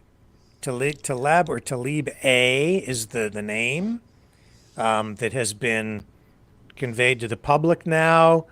But again, all of this information, all flowing and subject to change on the fly. I have been only posting about it generically online for the same exact reasons. My phones have been unplugged and turned off since I spoke with you earlier today and knew I would be coming on. So I shut that off and tuned that out, because you could imagine, as far as between me making calls and posting things, being the author of terror strikes coming soon to a city near you, my phones were blowing up. What's going on? And I'm getting conflicting information. But what we do know is, as my book points out, the days of 9/11 are like, they're going to want to do that if they can, but likely behind us, because the bigger plots and plans, more moving pieces, more people, the greater chance it will be infiltrated and stopped. So smaller things like this, like the Halloween attack of a few years ago, like Washua, Wisconsin Christmas parade attack of a few years ago. These are going to be more the norm, because they can happen at lesser costs with lesser people, so they can't be interdicted is the word I was looking for, if my brain wasn't so tired, as easily as a bigger plot. So, this is going to be more the norm than a wait 5 years, 10 years between major massive events. What's the phrase about 1,000 pinpricks? Again, I'm too tired, but right? Death by 1,000 cuts. That's what I was looking for. That's now the strategy and the norm. Letting you know anytime, any place, like my book points out, it can happen. You're in Hamilton, doesn't mean it can't happen there. Despite the Toronto 18 plot, like I go into in my book, hitting Hamilton or hitting Gulf, right? It's easier for them to do, and they can maximize the terror, because then you are finally awake to the fact it can happen anytime, any place. It isn't just New York. It isn't just Montreal. The big targets. Everybody, everywhere can be a target. And I don't want you paranoid. I just want you awake and alert, that you'll think, not panic, if something happens in and around you. So apparently Germany has about 2,500 to 3,000 Christmas markets across the country. They're all in, full operation right now. Obviously, this one's shut down now. And, they've had trouble in the past. There was a serious attack like this back in 2016 in Berlin at a Christmas market where I think 13 people were killed in that incident.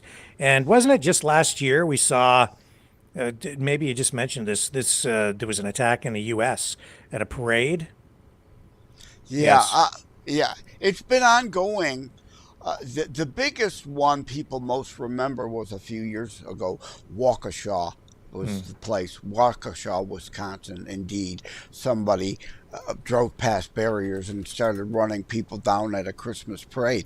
But it's happened a few other places. It just isn't. The national news is kind of suppressing it, right? Biden doesn't want talk of terrorism going on under his watch. It's not that it went away, it's just that the media is cooperative in kind of suppress. LAX, was it last year? I think it was last year, shut down for 3 or 4 days. That was an attack on our power grid. They won't talk about it. They cannot talk about it. They did an infrastructure bill that was money laundering to friends, family, and donors, not a real infrastructure bill. Our electrical grid is a disaster and in danger, and indeed, somebody took out LAX by attacking a substation outside of it, took it down for days. You know, it was Waukesha I was thinking about. It's hard to believe that was back in 2021. Yeah, a few years now. Yep. Time just going by so quickly. Did you remember the LAX thing? Again, you probably don't, because you probably didn't hear much about it up there. They wanted it quiet. Well, yeah, in Waukesha, I think 6 people were killed in that, and they had about 62 other people injured. That was terrible. Yeah. So well, here's an important point. I mentioned I don't want you paranoid, right? I want you to walk to your bathroom later, look in the mirror and say, I resolve that in the fractions of a second I will have in a black swan situation where it's all going to hell around me, in those fractions of a second, I will think, not panic. Fight, flight, fade.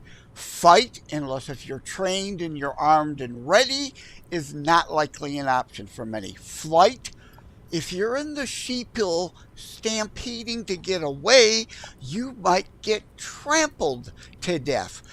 Bad idea. Sometimes hiding behind something, fading, pretending to be invisible may be your better option. But you've got fractions of a second.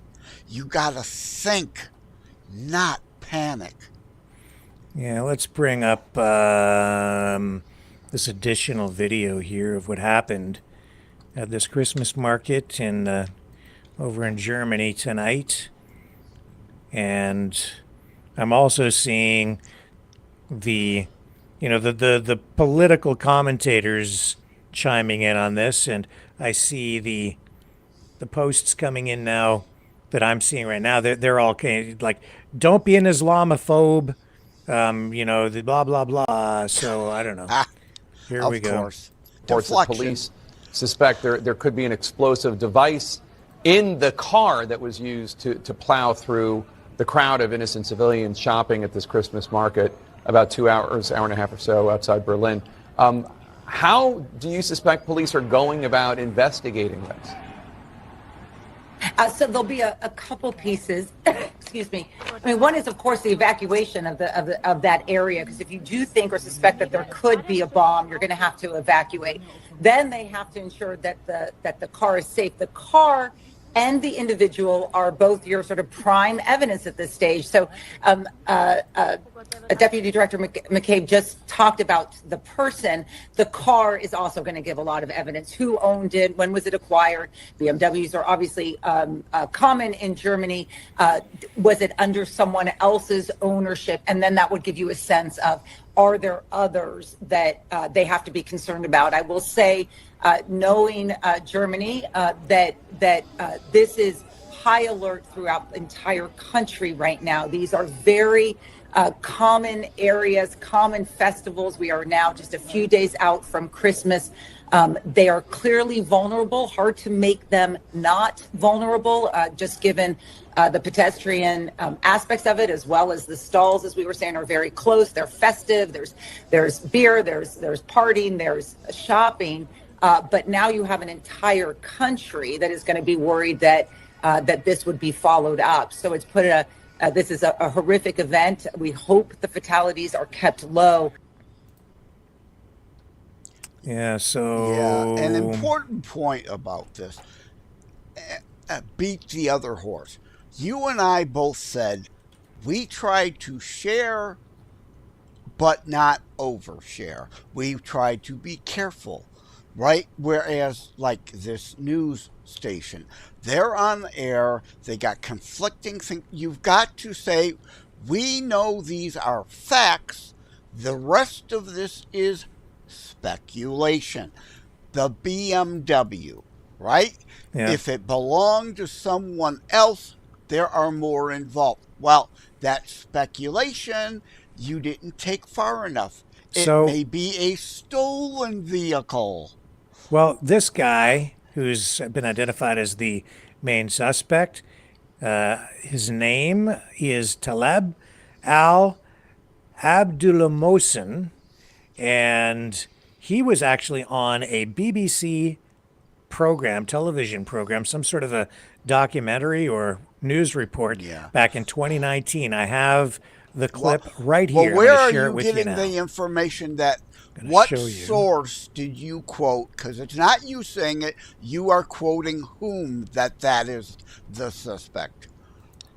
That was the Guardian and multiple media outlets, a bunch, and this again, my phones have been off for a while, so I don't have the latest. This apparently, now I'm same name.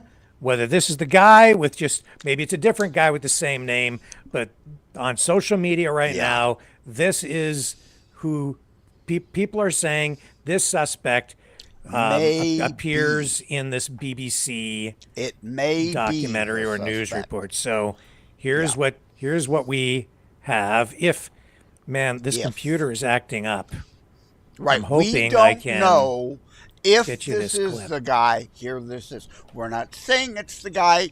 It may be. Here we go. Hang on. I think I've got him. Can we bring it up now? No, this stupid computer. Oh, boy. Just give it a moment. We'll have to reboot before we do the Maverick Midnight Matinee program in an hour at 10 because we have a special Christmas movie lined up that I'm going to talk about in just a moment. Hang on. I'm just waiting for this stupid thing to load. Come on, computer. But yeah, in the past, there's been events, and Saeed, right? Well, I was going to use that name in my book, and then I started looking. Well, it could associate with a billion different people. How popular is that name? It may be mistaken. So I ultimately came up with a fictional name to use.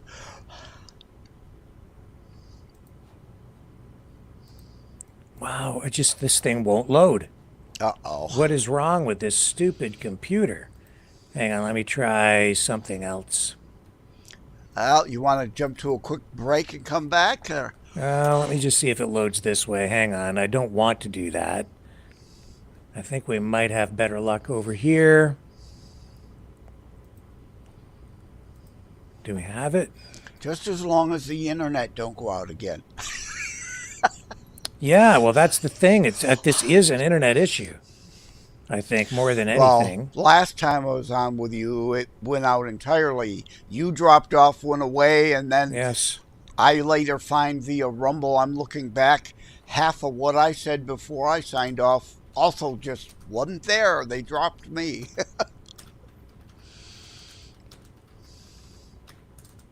Yeah, this is...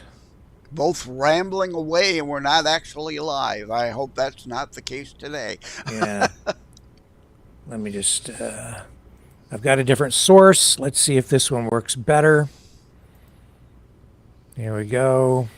Sorry about the technical problems again, folks, but we're doing our best with what we have. Right, and we want to be right, not first.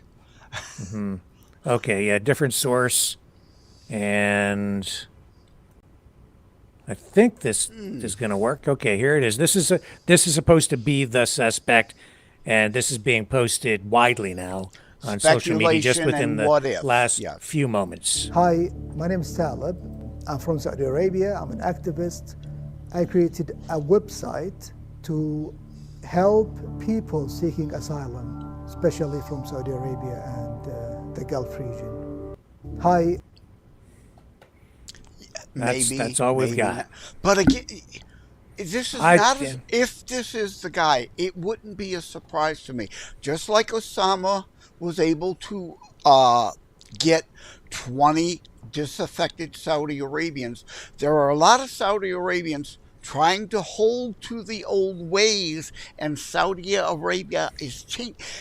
For most people, it's not changing fast enough, but it is changing. And there's a whole lot of people that don't like it, and they still don't like Saudi Arabia and the U.S. being allies. We protect the Holy Land. We protect Jerusalem with Israel. We protect in Saudi Arabia. What am I thinking again? My brain is just so. What's the block? We protect the dome. Where they circle around in Saudi Arabia. I know you know what I mean, but you might not be able to figure. But we protect the Holy Lands, the holy sites. We're there to help Saudis protect that holy site against Iran. And there are people that don't like it. So they're able to recruit some of them to engage in terrorism against the West. Well, I'm seeing all kinds of, I'm just scrolling and just seeing what the latest information is here coming in. And I'm seeing reports of this guy being pro-Israel, anti-Israel. It's just, nobody seems to want him right now on any side. So the best thing we can do is just do what we've done. We've given you this information.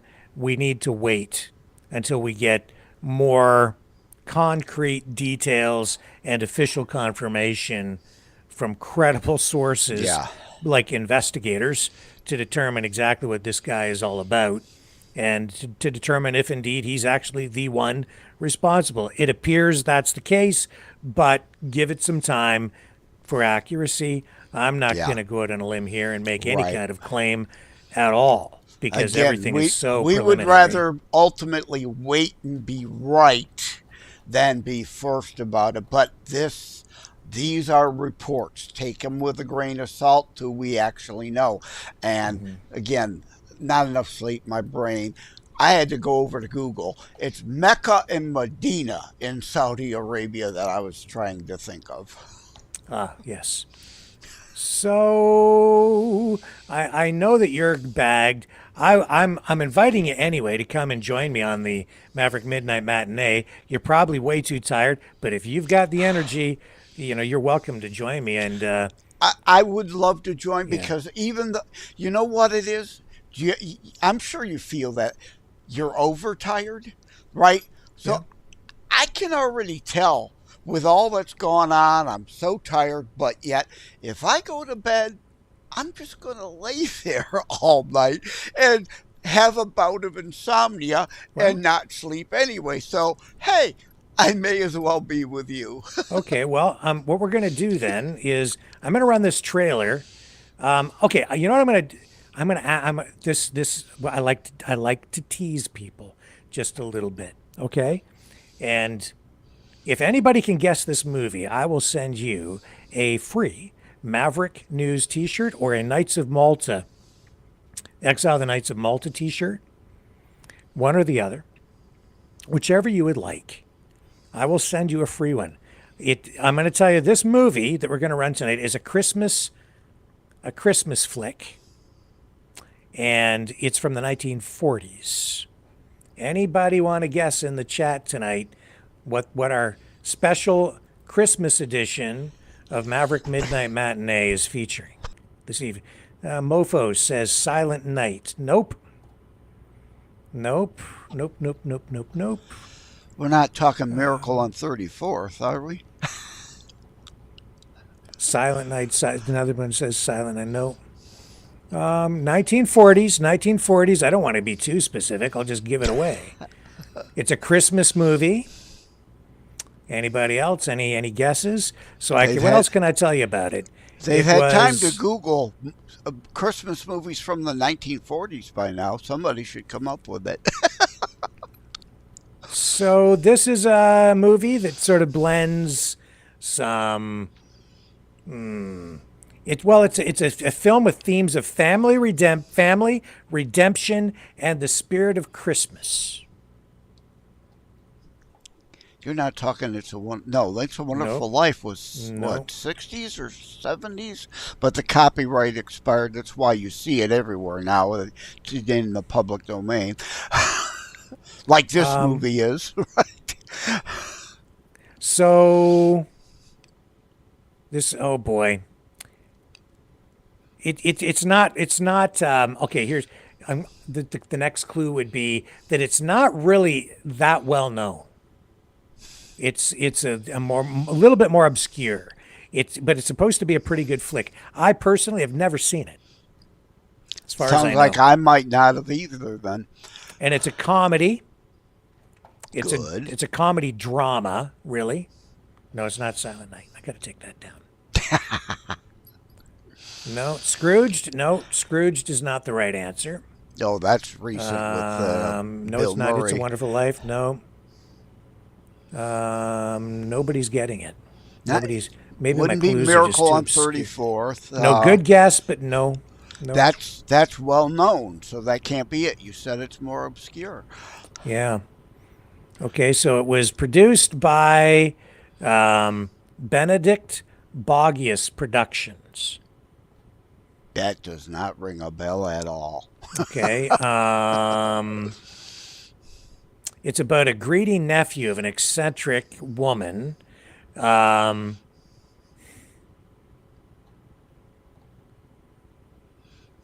Oh my goodness! I'm just going to tell you what it is because I don't think anybody's going to get it. It's supposed to be a good flick, but it doesn't get as much. No, not A Christmas Story. No, good guess though. No, it's from the 1947 specifically. Last chance to guess. No, it's not. It's a Wonderful Life. No, it's called dun, dun, dun, dun, dun, dun, dun. It's called Christmas Eve. Oh, interesting. Do you have a preview? I have an old trailer. Yeah, no, this is an old trailer. If it'll play. It should play, I think. Let me see if I can get it up on the screen for you. That's the trick you see right now, because everything with this stupid computer is sort of a mess. I'm gonna have to reboot this whole darn thing. Okay, we don't want it there. We want it.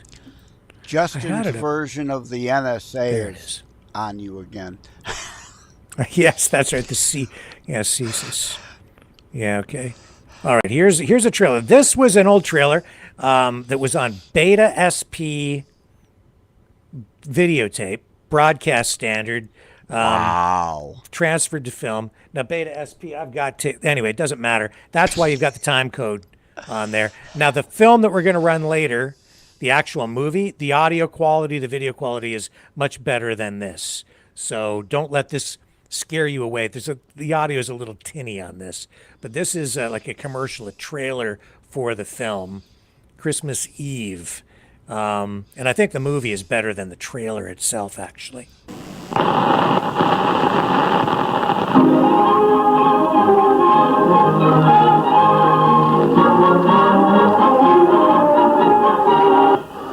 George Brack, with his hands full of trouble and his arms full of Virginia Steel. George Brent, who ducked out on a $75,000 check and $1 million chick, Joan Blondell. Randolph Scott, who comes home off the range Big stars, and gets actually. roped by adorable Dolores Moran. She's something. You see, it so happens I'm interested in babies. Why, ma'am, if you're that much interested in babies, it's time we get acquainted. You couldn't use that line today. Let's make a Christmas baby, baby. Dreamboat. Can't you have your vitamins this morning? It's a very racy Christmas film. It is breathtaking and exhilarating. It was Especially when George Raft, super mega hunk star, extends the season's greetings to a rat. 3 Christmas Adams, George Raft, George Brent, and Randolph Scott, all super mega hunk superstars. Joan Blondell, super babe. Virginia Field, another super duper babe. And Dolores Moran, a super duper duper babe. And Anne Harding, give you really something to celebrate. Sinner's Holiday. That's not the right stupid trailer. that's. I don't even think that's the right one. It was supposed to be the right one. It looks interesting. Maybe back then it had 2 titles. I don't know, man. Anyway, we're supposed to watch this movie. It looks like the right movie. All the stars. I'm going to check this out. Why has it got a different title? I'm going to check that out because that looks like the right film to me, but it doesn't have the right title. So I just found that before we came on the air. Looks very different kind of Christmas movie. Oh yeah. I didn't want to. I was going to run Scrooge for the classic, the one that I really like, the best one with Alistair Sims, but I didn't want to run that because everybody's seen it a million times. Right. It would be better and unique indeed to find a rare, older one most people today haven't seen. And in black and white again. So many people are so spoiled today. I hope you'll tune in for the black and white movie. Yeah, that see, you won't pass just because it's black and white. There's a little piece of trivia for you. I didn't know this. But sometimes they use the alternative title for that same film called Sinner's Holiday. Sinner's Holiday. So by 1940s standards, that's freaking almost, this is going to be like softcore 1947 porn, practically holiday porn. With their people keep all their clothes on though. Yeah, right? yeah. So well, with those lines. Today it's like PG. Right? So yeah. Well, today it would also be politically incorrect. You could, like, baby, it's cold outside. You can't say that. Right. So in actually 55 minutes, we'll be back, and we'll engage in incredibly politically incorrect Christmas cinema. And when I say cinema, I mean 1940s style Christmas sin, right? Because that's quite the tease. The super mega male stars will be committing acts of 1940s style sin, with all those super duper. There'll be a lot of kissing and a lot of Christmas other babes. Suggestive stuff. Yeah, I'm exaggerating all this. It doesn't even really have anything to do. It just there's a little bit of they've always got a love interest. Well, with an alternative title of Sinners, I mean, Sinners obviously Holiday. They were playing that angle a bit then. Yeah. So, which again, though, in today's standards will be like, this ain't nothing. But for then. And here I am defaming myself. See, I'm in the chat, see, Joseph, as Rick Walker, Rick.Walker. And it says, the only time Maverick tells truths is when he shuts his lying mouth. Silence is golden in his cases. Oh, see, there I am attacking myself in the chat again. If you go back far enough to the top of the show, I didn't go in the chat at all because I called people out. I expected to get a lot of heat in the chat today. And but again, hey, I say this on my Constitutionalist Politics show all the time. If you can honestly answer with a good answer, you shouldn't fear the questions. You only fear the question if you can't answer. Legitimately. Tinfoil Hat said he's reading Chrystia Freeland's book. This is the former Canadian finance minister and deputy prime minister. I don't know which book he's talking about because she's written, some books, but there's a new book that just came out, talking about it's like a biography. They rushed to get it out to market. An unofficial biography today or whatever. Yeah. Is that the one, Tinfoil Hat, that you're referring to? The new one that's just on the market now? The author, as I understand it, did not get a chance to interview Freeland. Wasn't able to set up an interview, but all kinds of research went into it to detail her background. Oh, no doubt there's a ton of public information, and they just kind of compiled it, right? Yeah, so I'm aware of the book, the new one that's just on the market now, but I don't know much about it. I just hope they didn't cheat. too many people, books we're going to see AI generated. Hey, I want to write about so-and-so, spill all the public dirt on them in a book form, claim credit for it. Well, okay, let's sign off out of this. And folks, we are going to be back, Joseph and I, together. We're going to team up to bring you tonight's special Christmas edition of Maverick Midnight Matinee. And tonight's movie, again, Christmas Eve with George Raft, 1947, and also starring Randolph Scott. With it really does have a star-studded cast. It's not something a lot of people have seen. You're probably not that familiar with it. And I've previewed some of it. It looks actually like a pretty good flick. It's just recently coming into the public domain, so you're going to be seeing more of this movie in the years ahead. But on Maverick Midnight Matinee, it may be the first place you've ever seen the film, even though it's from the 1940s. Will be for me. Yeah. Yeah. So see everybody back here in like 51 minutes. Okay? For Maverick Midnight Matinee. I'll get everything set up. Look for the broadcast on Rumble, and I think we can go on YouTube tonight as well. So we'll probably be over there as well. But Rumble for sure. And that's where you should be watching. See you soon. Love you guys. Catch you on the flip side.